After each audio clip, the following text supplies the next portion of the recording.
Giraffe గొడుగు. ఒకరోజు ఆనందవనంలో కుండపోత వర్షం పడుతుంది. అన్ని జంతువులు గొడుగులు పట్టుకుని హాయిగా తిరుగుతున్నాయి. కానీ ఒక మూలన చిన్న జిరాఫీ జిగి మాత్రం, అయ్యో, అందరికీ గొడుగులున్నాయి, నాకు కూడా ఒక గొడుగు కావాలి అని అనుకుంది. అప్పుడే కోతి దగ్గర చిన్న గొడుగు కనిపించింది. కోతి అన్నయ్య, నీ గొడుగు కాస్త ఇస్తావా? తీసుకో జిగి. కాని గొడుగు కింద తల మాత్రమే వచ్చింది. మెడ, శరీరం, కాళ్ళు అన్ని వర్షంలో తడుస్తూనే ఉన్నాయి. హహ, అరే నీకు గొడుగు కాదు, గుడారం కావాలి. అంతలో ఏనుగు వచ్చింది. నా గొడుగు తీసుకో, ఇది చాలా పెద్ద గొడుగు. జిగి పట్టుకుంది. ఈసారి తల, మెడ కప్పబడ్డాయి. పొడవాటి కాళ్ళు మాత్రం బయటే ఉన్నాయి. అయ్యయ్యో, పై భాగం పొడిగా ఉంది, కింది భాగం మొత్తం తడిసిపోయింది. జిగి ముఖం చిన్నబుచ్చుకుంది. అయితే నా కోసం గొడుగు లేదా? అప్పుడే తెలివైన నక్క వచ్చింది. అది చుట్టూ చూసింది. పెద్ద అరటి ఆకులు, పొడవాటి వెదురు కర్రలు, తీగలు తీసుకొచ్చింది. అన్ని జంతువులు కలిసి గొడుగు తయారు చేశాయి. జిగి దాని కింద నిలబడింది. ఈసారి తల, మెడ, శరీరం, కాళ్ళు అన్ని పొడిగా ఉన్నాయి. వావ్, ఇదే నా సైజ్ గొడుగు. అప్పుడే పెద్ద గాలి వీచింది. గొడుగు గాలిపటంలా ఎగిరిపోయింది.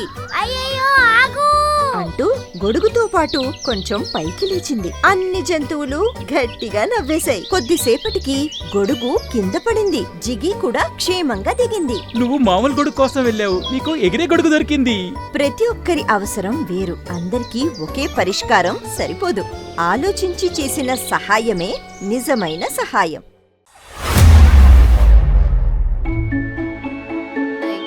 మన అడవిని వదిలిపెట్టి అక్కడ గద్దల స్థావరంలో వెళ్ళి ఉండడం మంచిది కాదు.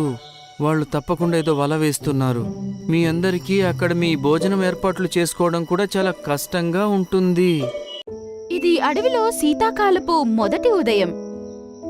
మిట్టు, టీను, మీను అనే పక్షులు మేనా గుడ్లగూబతో కలిసి ఆకాశంలో షికారుకి వెళ్తాయి. కాని ఉదయం పూట పొగమంచు కారణంగా ఈరోజు ఆకాశంలో వాళ్ళు సరిగ్గా ఎగరలేకపోయారు. అన్ని లావు బొప్పాయి చెట్టు కొమ్ము మీద వెళ్లి కూర్చున్నాయి. ఎలా ఉన్నారు ప్రియమైన పక్షులారా?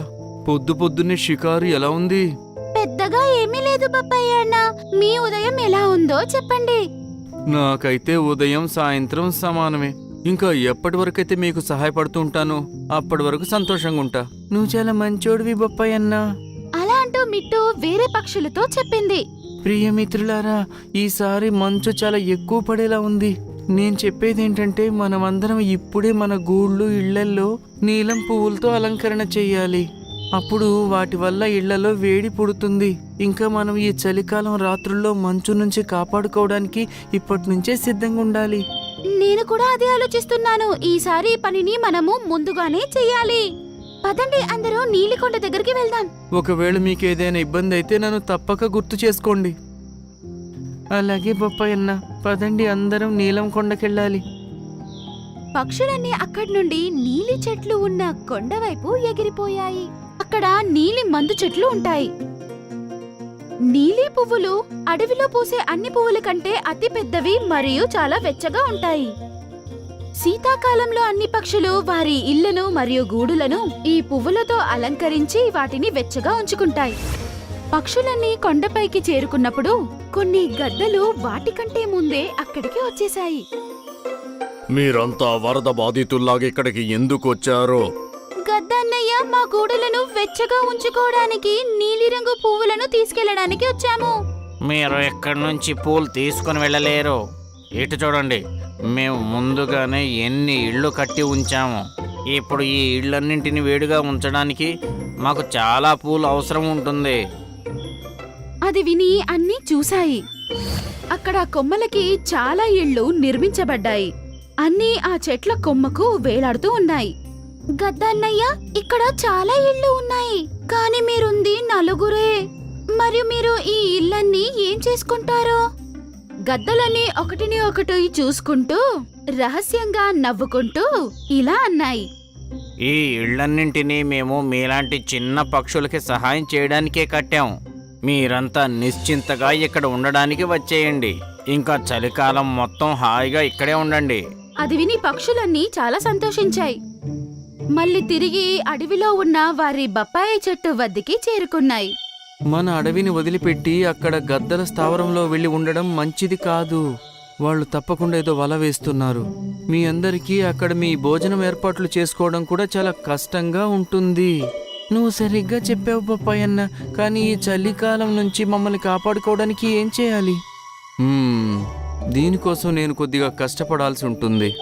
ఉదయం 11 గంటల నుంచి సాయంత్రం వరకు ఎండ వస్తుంది కదా, దాని నుంచి తప్పించుకోవడానికి నేను ఆకుల చాటున దాక్కుంటాను. కానీ ఇప్పుడు మీ అందరి సమస్యని పరిష్కరించడం కోసం నేనిప్పుడు ఆ ఎండలో ఎదురుగా నిలబడి శక్తిని సేకరించుకోవాల్సి ఉంటుంది. నేను ఈరోజు మొత్తం ఎండలో నిలబడతా.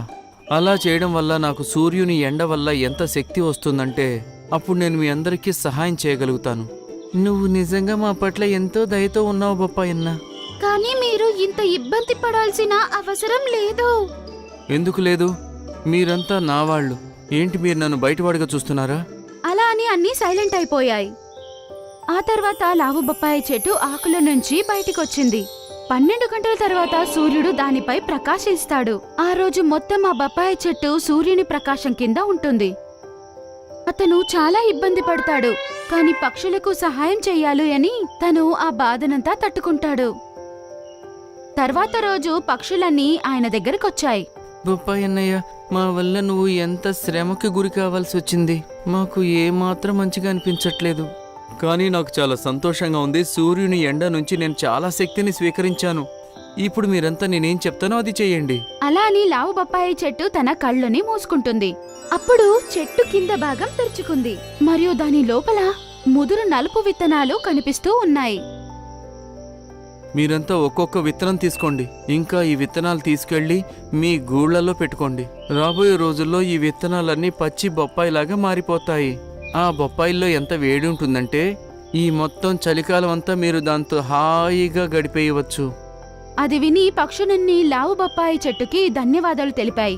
ఆపై ఒక్కొక్క పక్షి తన యొక్క నోటితో ఒక్కొక్క విత్తనాన్ని తీసుకెళ్లాయి.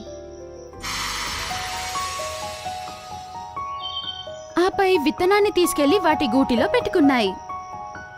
3 రోజుల్లో ఆ విత్తనం పగిలి పెద్దదయ్యింది మరియు పచ్చి బొప్పాయిగా మారిపోయింది.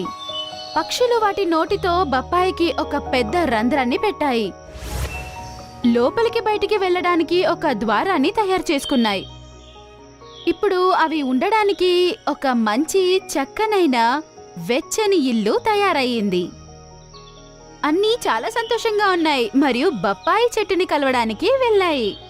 ప్రియమైన అన్న, నీకు చాలా చాలా ధన్యవాదాలు. మీరు ఇబ్బందిని తీసుకొని మా కోసం ఒక వెచ్చని ఇల్లుని ఇచ్చారు. మీకు చాలా చాలా ధన్యవాదాలు. అది విని లావు బొప్పాయి చెట్టు కూడా సంతోషపడింది. మరోవైపు 4 గద్దలు కలిసి పార్టీ చేసుకుంటూ ఉన్నాయి. ఇప్పుడు చాలా మజా వస్తుంది. ఆ పక్షులన్నీ బలహీనపడి మనం చేసిన ఈ గూళ్ళలో ఉండడానికి కోసం వస్తాయి. ఆ తర్వాత మనందరికీ చాలా రోజుల కోసం ఆహారం ఏర్పాటు చేయబడుతుంది. అప్పుడే వారి దగ్గరికి రాబందు చేరుకుంది మరియు ఇలా అంటుంది, మీ ప్లాన్ ఫెయిల్ అయ్యింది.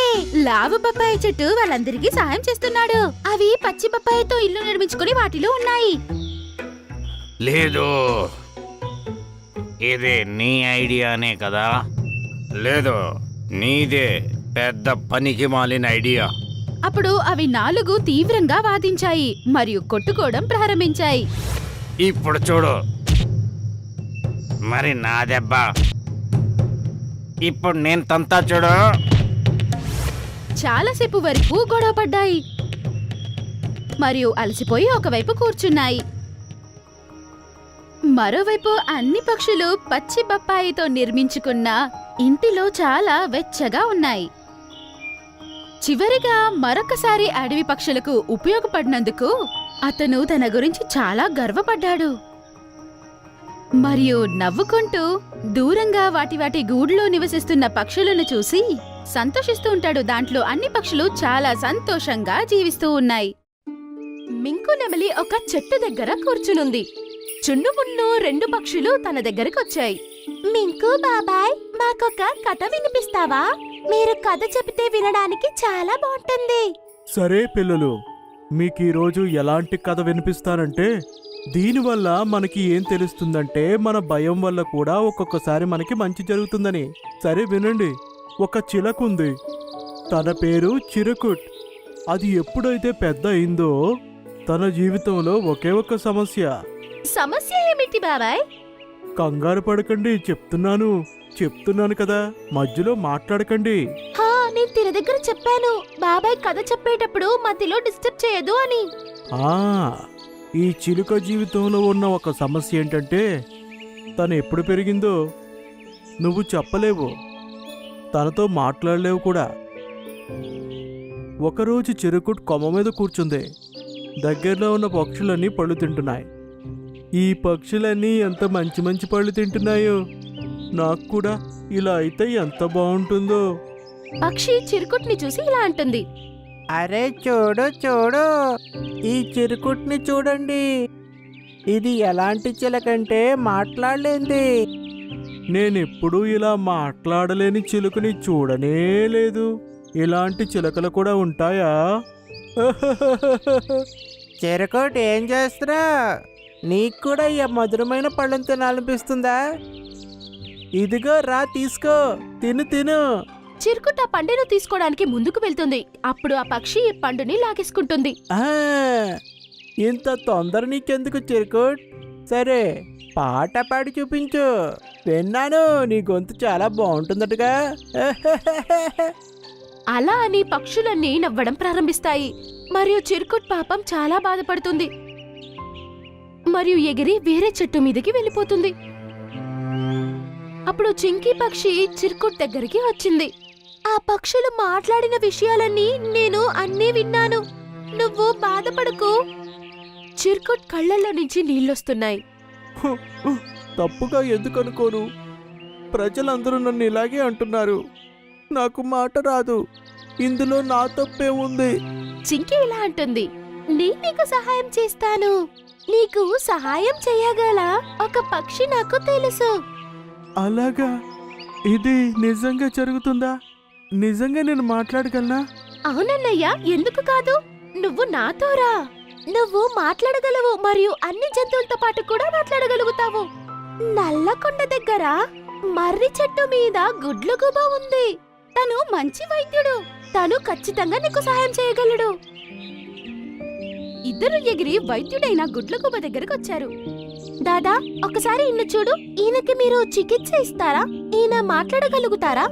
ఇలారా, నోరు తెరిచి చూపించు. చిరుకుట్ తన నోరు తీసి గుడ్లగూబకి చూపిస్తుంది. గుడ్లగూబ చూసి ఇలా అంటుంది. ఇతనికి మాటలు రావట్లేదు, ఎందుకంటే ఇతను మాట్లాడడానికి ప్రయత్నించట్లేదు కాబట్టి. తన గొంతు, నాలిక బాగానే ఉన్నాయి, కానీ ఆగిపోయింది. కాకా, తన చిన్నప్పుడే తన అమ్మ నాన్న చనిపోయారు. తనతో పాటు ఎవ్వరూ లేరు పాపం. అందుకే మాట్లాడటం నేర్చుకోలేకపోయిందేమో. అందుకే అది పాపం మాట్లాడలేకపోయిందేమో. చిన్నప్పటి నుండి మాట్లాడడం నేర్పకపోతే ఇలాగే ఉంటుంది. ఈ సమస్య సరి చేయాలంటే నల్లటి ద్రాక్ష, నల్లటి అమృతం కావాలి. అది నువ్వు వెళ్ళి తీసుకురా. నువ్వు దాని గురించి ఆలోచించకు, నేను తీసుకొస్తా. లేదు, ఎవరికి అవసరమో వాళ్లే వెళ్ళి ఆ నల్లటి ద్రాక్షని తెచ్చుకోవాలి. కానీ దాదా, నల్ల ద్రాక్ష ఉన్న చెట్టు దగ్గర ఒక కాకి ఉంటుంది. అది చాలా చెడ్డది. వేరే పక్షులను చాలా హింసిస్తుంది. కానీ వాళ్లకు వాళ్లే వెళ్ళాలి, తప్పదు. రెండవ దారి లేదు. అప్పుడు చిరుకుట్ ఎగిరి నల్ల ద్రాక్ష చెట్టు దగ్గరికి వెళ్తుంది. చిరుకుట్ ఎగురుతున్నప్పుడు ఇలా ఆలోచిస్తుంది. ఏంటి ఇంత ఇబ్బందుల్లో పడ్డాను? నాకు ముందుగానే ఈ కాకులంటే భయం. నేను వెళ్ళి వాళ్ళెదురుగానే ఇవన్నీ తెచ్చుకోవాలా? చెట్టు దగ్గరికి వెళ్ళి, అమ్మయ్యా, అక్కడ ఏ కాకులు లేనట్టున్నాయి. తొందరగా ఇవి తీసుకుని వెళ్ళిపోతాను. చిరుకుట్ తన నోటిలో 2-3 ద్రాక్ష పండులను తీసుకుంటుంది మరియు తిరిగి వెళ్తున్నప్పుడు కాకి తనని ఆపుతుంది. ఏంటి చిలక, ఏం చేస్తున్నావు? ఏంటి దొంగతనం ఎలా చేయాలో నేర్చుకుంటున్నావా? చిరుకుట్టేమీ మాట్లాడకుండా అక్కడి నుంచి ఎగిరిపోతుంది. అప్పుడు కాకి తనని కాళ్లతో పట్టుకొని నల్ల గుహ లోపలికి తీసుకెళ్తుంది మరియు తలుపులు మూసేస్తుంది. చీకటిలో చిరుకుట్ భయపడుతుంది మరియు కాకి బయట నుంచి ఇలా అంటుంది. ఇప్పుడు ఒక పాము వస్తుంది, అది నిన్ను తినేస్తుంది. అలా అని ఒక పెద్ద తాడుని తన మీద విసిరివేస్తుంది. చిరుకుట్ మీద పాపొచ్చిందని అనుకుంటుంది. చిరుకుట్ భయంతో అరుస్తుంది. ఆహా! కాపాడండి, కాపాడండి, కాపాడండి. భయం తార్చినందువల్ల తనకు గొంతొచ్చింది. అప్పుడు గుడ్లగూబ వచ్చి తనని అక్కడి నుంచి బయటికి తీసింది. చిరుకుట్ జరిగినవన్నీ దాదాకి చెప్తుంది. నాకు ముందే తెలుసు, నువ్వు ఎప్పుడూ మాట్లాడటానికి ప్రయత్నించలేదు. అందుకే నిన్ను ఈ కాకుల దగ్గరికి పంపించా. ఎందుకంటే అవి అన్ని పక్షులకు ఇలాగే చేస్తాయి. నాకు తెలిసి ఇదే దారనుకున్నా నీ గొంతును తిరిగి రప్పించడానికి. ఎలా అయితే భయపడ్డావో నీ ప్రాణాల్ని కాపాడుకోవడానికి అరిశావు. అవును దాదా, మీరు సరిగ్గా చెప్పారు. దీనివల్ల నా గొంతు తిరిగొచ్చింది. చింకీ చెల్లి, నీకు చాలా చాలా కృతజ్ఞతలు. నువ్వు నన్ను ఇక్కడికి తీసుకొచ్చావు. ఇది నా ఐడియా మరియు ఎవరో నిజమే చెప్పారు. కొన్నిసార్లు భయం కూడా మనకు ఉపయోగపడుతుంది అని. చూసారా చిన్ను మున్ను, మీకేం అర్థమైంది? మరి కథ ఎలా ఉంది? కథ చాలా బాగుంది బాబాయ్. భయం కూడా మన లైఫ్ లో చాలా ముఖ్యమని నేర్చుకున్నాం. భయం వల్ల ఫైట్ చేయడానికి ధైర్యం వస్తుంది. సరే బాబాయ్, మేమిప్పుడు వెళ్తాం. మళ్ళీ మీ దగ్గరికి వస్తాము.